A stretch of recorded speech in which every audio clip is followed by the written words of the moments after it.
ಹೇಳಿದ್ದೀನಿ, ಹೋಗಿ ತಗೊಂಡು ಬಾ. ಅದೇನೋ ಔಷಧಿ ಪಾತ್ರೆ ಅಂತೆ, ಹೋಗಿ ತಗೊಂಡ್ ಬಾ. ಅಪ್ಪ ನಾನು ಹೇಳಿರೋದು ಅಭಿಷೇಕದ ಪಾತ್ರೆ. ಅಭಿಷೇಕದ ಪಾತ್ರೆ. ಹೋಗು. ನಿಂತ್ಕೋ. ಅಮ್ಮ ಹೋಗು ಅಂತ ಹೇಳ್ಬಿಟ್ರೆ ನೀನ್ ಹೋಗ್ಬಿಡೋದು.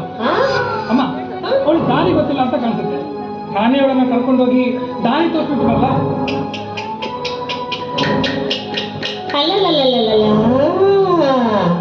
ಕಂದ, ಇವಾಗ ನೀನೇನ್ ಆಡ್ತಾ ಇದೆಯಲ್ಲ ಈ ಆಟ, ಇದನ್ನ ನಾನು ಆಡಿ ಬಿಟ್ಟ ಮೇಲೆ ನೀನ್ ಆಡ್ತಾ ಇರೋದು. ಅವಳಿಗೆ ಎಲ್ಲಿ ಹೇಗ್ ಹೋಗ್ಬೇಕು, ಯಾವ ಧಾವಸ್ಥಾನದ ಹಾದಿ ಎಲ್ಲಿ ಇದೆ ಅನ್ನೋದನ್ನ ನಾನು ಹೇಳಿದ್ದೀನಿ. ಅವಳು ಹೋಗ್ತಾಳೆ. ಹೋಗೆ. ಆಯ್ತು ಅತ್ತೆ, ನಾನು ಹೋಗ್ತೀನಿ. ಅದಕ್ಕೆ ನಾನು ಪಡ್ಕೊಂಡೆ, ಇಷ್ಟು ಬೇಗ ಮದುವೆ ಮಾಡ್ಕೊಳ್ಳೋದು ಬೇಡ ಬೇಡ ಅಂತ. ನಾನು ಕೇಳ್ತೀನಿ ನೀನು.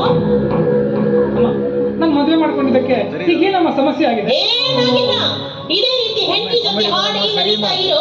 ನಾಳೆ ಪರೀಕ್ಷೆಯಲ್ಲಿ ನೀಗಿಲ್ಲಮ್ಮ ಅಂತ ಬಂದು ಬಿಡು. ನನ್ನ ಶಿಕ್ಷಣದ ಸಂಪೂರ್ಣ ಜವಾಬ್ದಾರಿ ನನಗೆ ಗೊತ್ತಮ್ಮ.